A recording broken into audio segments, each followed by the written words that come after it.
global challenges, what can be the framework? How we can how we can form a global project management office which can look into these aspects of global challenges.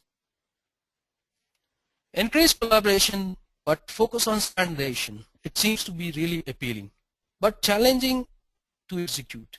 It is the ability to establish collaborative rather than just standardized project goals. In other words, prescribe where, what and when something has to be done, but allow greater flexibility on how something should be done and even who should do it. The use of high-tech tools to help many global teams work better together has been an interesting tool. There is a significant use of interactive bulletin boards like wikis, collaboration tools, instant messaging, video conferencing, and of course emails. Such constant communication between team members allows for team members to feel virtually close. Planning is priceless. Plans are useless. Let's see how the Global Project Management Office conceptual process flow builds up.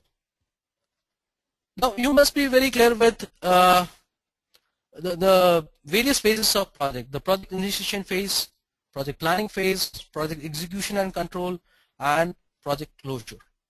Now during a project initiation phase, you identify a business opportunity based on the opportunity available at global level, which is provided by the product sales team. This gets converted into your business requirement, and then you nominate a project manager through a global project management office, and then you design, then you provide resources, then you do the risk analysis. After this, once these business requirements are captured, a team is formed to make a proposal document, and this proposal document is approved by management, and then Global Project Management Office informs that this project has commenced.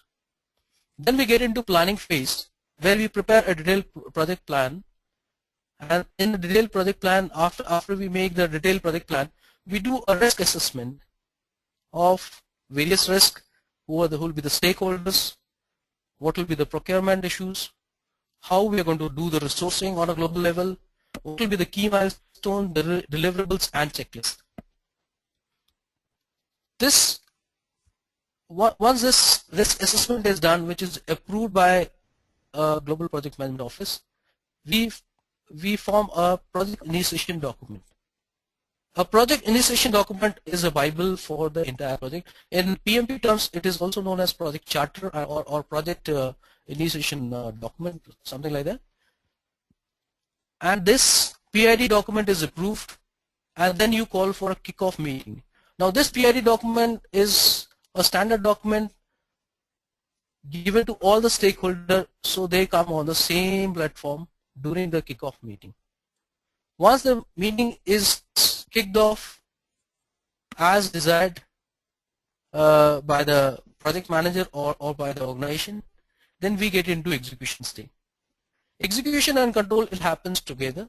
If you can look at the flow has been indicated in a very transparent manner, where you can see how things happen, how you track the project to execution. You track the project and lead the project to execution. How we keep on identifying the risk and continually mitigating the risk. Then in control, you do the gap assessment. There you will find some change requests coming up, and then how you incorporate those change requests into your project plan, and then how you bill accordingly to the customer. Then you build a contingency plan also, and there are various points on quality, time, and budget. Once the project is successfully closed, I mean you achieve the deliverables, then there has to be some closure activities where you acknowledge the resources and release them. Deliverables are accepted.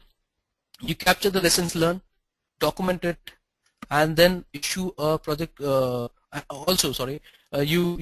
close the procurement issues in terms of financial settlement, and then you issue a final project closure report, and this project is closed.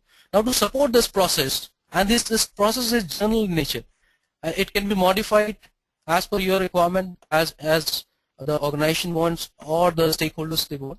But once you standardize it, it is standardized for the entire organization. Now to support this process, we have supporting documents. Now what can be these supporting documents? Because on a global project, nothing is clear until unless the paperwork is clear. So you need to have a clear paperwork, documentation, and during each phases you produce a lot of documentation. For example, in project initiation phase, there is a business requirement document, there is a technical solution design document, project feasibility report is there, project proposal is there, then there is a management approval, and then the project approval document.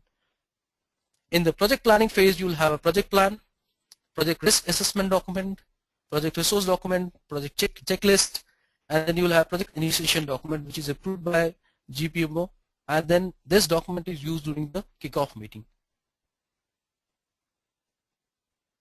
Hello, Keshav, is my voice clear now? Hello? Yeah, it's clear now. Okay, because I got a message, pop-up message that voice is not clear. Okay. Now in execution phase, you actually make a project progress tracker document, and then you have a project plan of work. Then you identify RAID log. You keep a basically RAID log where you identify the risk, what are the action needs to be taken, what are the issues, what are the dependencies. Then you have minutes of the meeting document and a project dashboard, which I have shown it to you earlier also. In the control, you will have a gap assessment document, change request document, project contingency document, project quality check audit document, and then you will have report in the form of weekly and monthly reports, which is served to management. In the project closure phase, you will have a quality acceptance audit report, variance analysis report, which indicates planned versus actual, deliverables, and OWL, which stand for outstanding work list. In case you are unable to deliver the project with required deliverables, but these deliverables can be provided at a later stage also, but later stage, and they don't have much of impact on present deliverables. So that comes as an outstanding work list. And then you have a financial closure report. You capture the lessons learned during the project, and then you prepare a project closure report.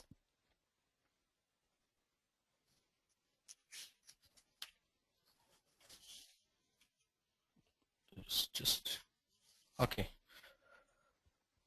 Remember, encourage collaboration, but the focus should be on standardization. Now you want to